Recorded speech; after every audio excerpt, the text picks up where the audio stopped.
How to choose a new kayak. Beginner tips. Whether you are new to the sport or a professional, there are several things that you should consider when buying a kayak or a canoe. If you take a look at the market, you'll be instantly overwhelmed.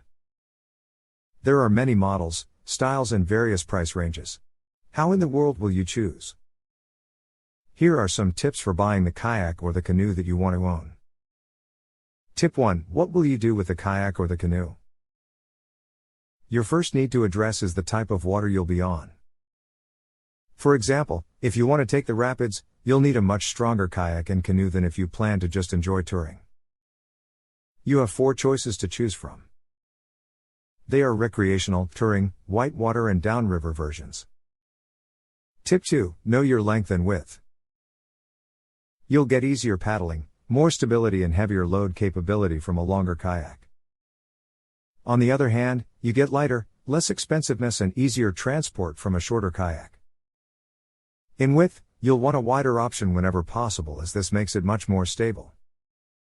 Tip 3. The hull is also an important measure. Those that have hulls with flat bottoms, hard chines, and greater flare are better for stability than those with round hulls. Yet, round hulls are also more nimble and easier to roll if they do tip over.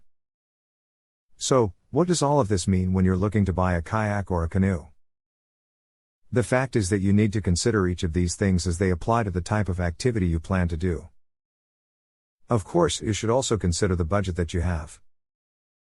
If you are new to the sport, you may be tempted to purchase something brand new, but it may be wise to go low end and even used to ensure that you do enjoy the sport.